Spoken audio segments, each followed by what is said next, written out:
Have you ever shouted at your parents or argued with friends and then immediately regretted it? The people who we hurt or hurt us will likely be the people that we know best. Hurting the ones close to us is something that happens naturally for many different reasons. Please remember this video is for educational purposes and is not a substitute for professional advice.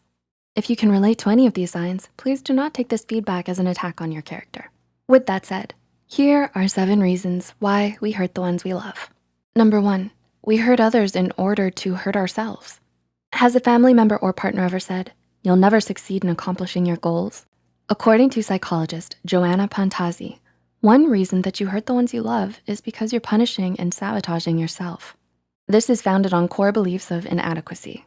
When you have an ingrained belief that you are unworthy of love, undeserving of happiness, or that you're bound to ruin anything good for you, it's highly probable that you'll end up acting in ways to confirm these beliefs. Therefore, you have the tendency to hurt your loved ones in order to sabotage yourself and your happiness, or because you feel you need to punish yourself. If you feel this way, try to ask yourself, what do you need in order to feel worthy of love and happiness? What would help you heal? What good qualities does your loved one see in you? Number 2, we want to gain control for protection. Have you ever been scared of being emotionally hurt by a friend, significant other, or family member? As an attempt to protect yourself, you hurt the person first before they have a chance. Many forms of betrayal and hurting others have a common motivation: to acquire a fleeting feeling of power from the rush of hurting someone else before they can hurt you. In relationships, we tend to hurt the other so that we have the upper hand and control. If this becomes an established dynamic in your relationship, it will turn the entire relationship toxic and be the backbone for abuse. If you realize this behavior in yourself, think about what you're protecting yourself from. What can you find common ground in order to solve your differences peacefully without inflicting harm to one another? Number 3, we feel more freedom to be ourselves and not censor our words or actions. Have you ever been with someone you're so comfortable around that you tend to get rid of your filter and not censor your words? In any close relationship, you may feel inclined to behave and speak authentically.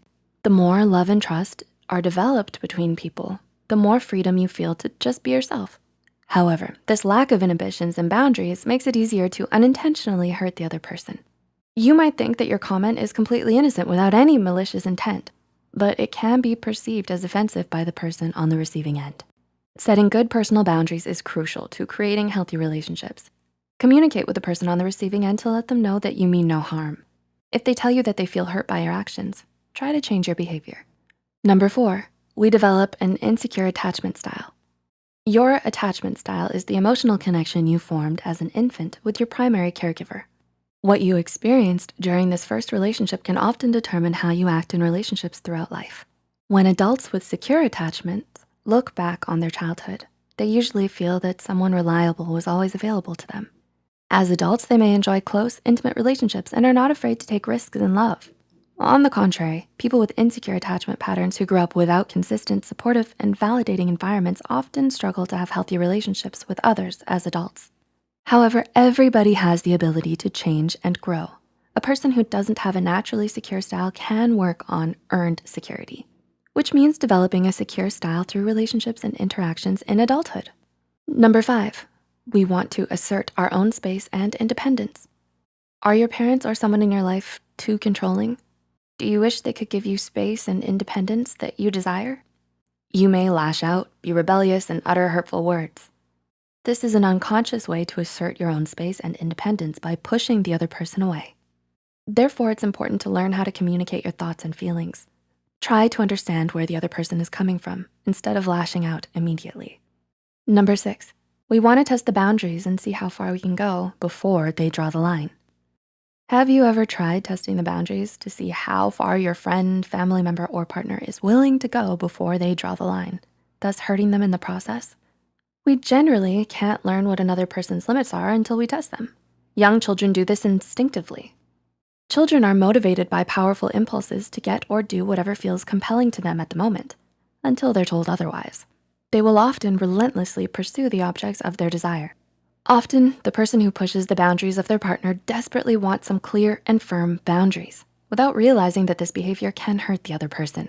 A good boundary is when you are able to allow yourself to be vulnerable while simultaneously preventing you from being taken advantage of. And number 7, We have idealizations and high expectations. Have you ever fantasized about a perfect relationship with a significant other or even friends? When we have unrealistic expectations about our relationships, we can feel disappointed or deflated when our expectations aren't met. This may lead to abandoning good relationships or making negative comparisons and miss out on what works in our own relationship. The closer we get to someone emotionally, the more roles we attribute to them in our mind, and the higher expectations we have of them, and the more they ultimately mean to us. In a way, we idealize them. We think quite highly of them. Therefore, any small sign that might not line up with this idealized image we have of them may be perceived more negatively. So, did these reasons shed light on a situation in your life? Of course, these may not apply to every situation. At the end of the day, many of us have hurt or been hurt by someone close to us. It's how we resolve the situation and communicate with the other person that matters. It's always best to do what you think is best after thinking through the situation. Did you find this video insightful? Tell us in the comments below. Please like and share it with friends that may enjoy this video too.